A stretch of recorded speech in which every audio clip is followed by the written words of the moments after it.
Load up on nanoprobes and let's talk about this week's Initial thoughts. Initial thoughts. Initial thoughts. Hello Trek friends. We're talking about episode 8 of Picard's second season, Mercy. I've been quite positive on this season of Picard. The bulk of this episode is okay, but the ending is not inspiring confidence in me for the final episodes of the season. The 8th episode of Season 1 for me was the best of that season, where every character's pain finally gets a face, and then went on to kill Data again and make Picard a synth. For some reason. Anyway, we're dropped into the musings of another flashback to someone as a child. Turns out this time it's not Agent Duquesne who's lost his dog and finds a group of Vulcans, seemingly doing observations like in Carbon Creek. But here's a dislike for Agent Wells' entire being. I have nothing against the actor here. His performance is fine. This is a shot at the writers for bringing back a past Trek actor that seems to be perfectly set up for doing his past role in a time travel plot, and his payoff is he's an FBI agent that will let a suspect that's broken into a NASA gala and admitted to being someone from the future go, at the expense of his own career even. This bothers me so much. I'm giving it a second dislike, followed in succession by a like for Guinan in this episode. While the payoff to her and Picard being held is weak, I'm loving this younger version of Guinan, even if there's this seemingly weird ghost version of Guinan that only Jean-Luc can see and hear, which tells him something vague. I love when she turns the interrogation back on Wells. I've got a dislike for Seven and Raffi continuing to play the role of the old married couple with nothing to do in the season.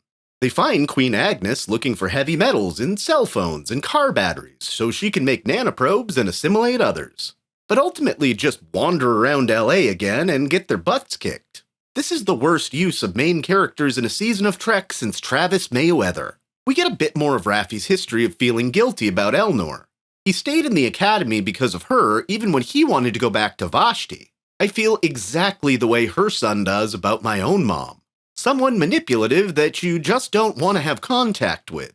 While all this is going on, Corey is still doing research on her not-quite father. It's pretty clear after this being the third time we've seen a Microsoft Surface product this season that they're a sponsor. I've got a dislike for this whole part of the plot as well. She puts on a VR headset and then uses it to manipulate one of her father's video logs.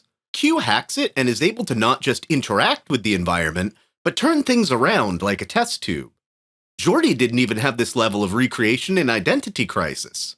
And since Q has no powers, this is truly unbelievable, which is capped off by her walking out, taking another magic bullet treatment from Q, and threatening her creator Adam with calling the cops. There's no way he can't take down this debilitated girl of his own design, especially in his seemingly over-the-top maddened state. I usually love when Brent Spiner has been given other things besides an android to play, but this is where an over-the-top performance is too over-the-top. And is this just another temporary cure for Corey and she'll need more from Q? I already gave a dislike last week for Rios taking Dr. Ramirez and her son to La Serena, where we're going to bring back the eating way too many pieces of cake gag from last season, upset tummy included. I've got another like for this misguided romance. It's totally okay to make Trek just a smidge soap opera with chemistry like that. I'd break the temporal prime directive for her as well. This kinda feels like Kirk in City on the Edge of Forever if McCoy hadn't been there to hold him back from saving Edith. I've got one more like for the scene between Q and Guinan. Her summoning spell did work, if a bit late. While it's a bit contrived that a now-human Q can fake being FBI to have this meeting, the angst between these two characters has always been fascinating, and this is no exception. It clears up that they still are to have dealings about a century from this point in the timeline. It seems to play into my theory from last week that this season is a giant callback to TNG's All Good Things. Except this time, Jean-Luc's chicken and the egg meddling across time has had real consequences, probably including Q becoming mortal. And I have a final dislike for the ending.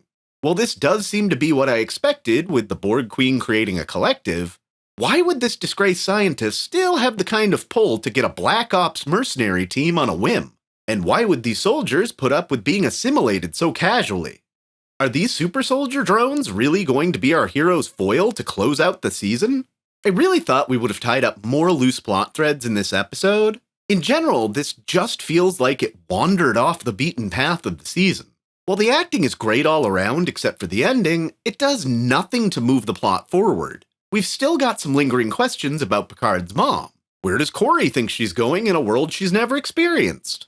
How are they going to break this time loop of their own making? Do the Vulcans have anything to do with the plot, or just weird backstory to a character we'll probably never see again? Too many questions, and hopefully we get some satisfying answers soon. Till then, I've been your host, Dustin Wing.